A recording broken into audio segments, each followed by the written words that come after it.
cobane gelem nyolong jupuk patone iso mangan. Wong lanang bagus niku nggih dicoba, wong wedok ayu nggih dicoba. Wong lanang bagus ora kuat cobane, gelem nindakake lan gelem nindakake hartaning hawa nepsu. Wong wedok ayu ora kuat cobane, rame 300.000. Sepi yo 50.000 niku enten mriku niku. Murah men kok 50 kok murah men. Kowe meneng kok.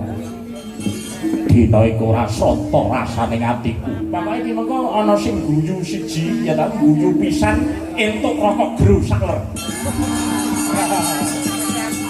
Susu malah tombok dhewe iku.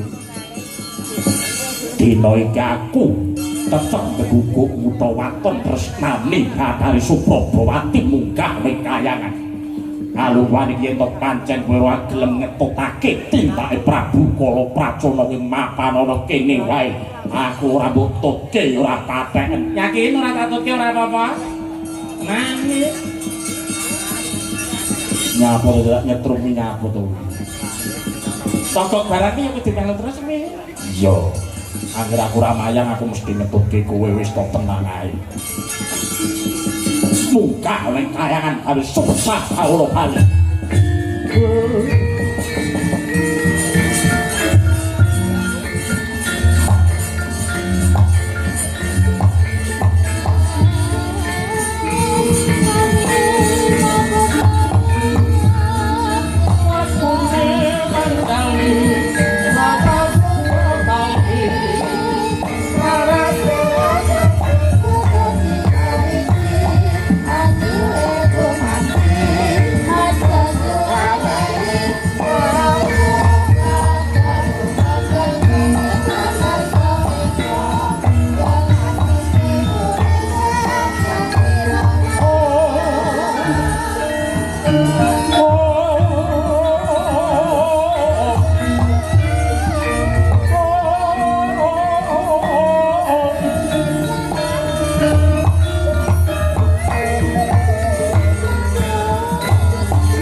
madu mawur mangawur-awur-awurahan pengarane kacurit kong maguru kongso tetek kaya putula korban driting turang gesti nyang tuaca kang kekitir ora kata ingkang tuaca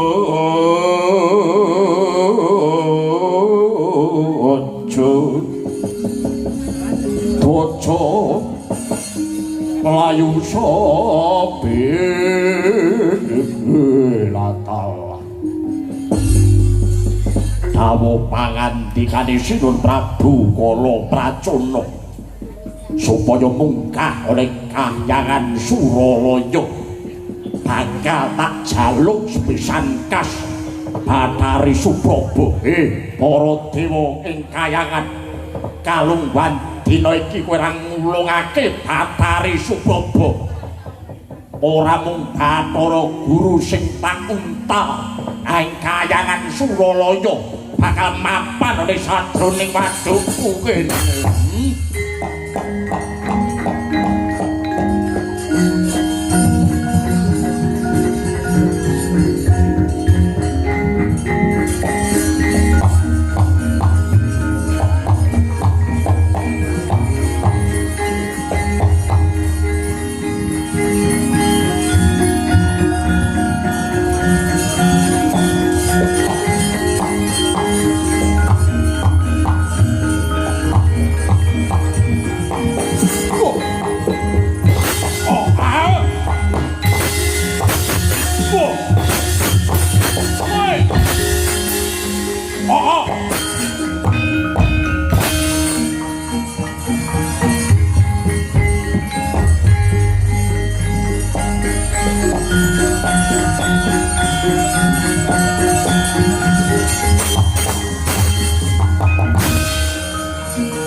Prang campo yam yam bodal loro tatet wiloting koto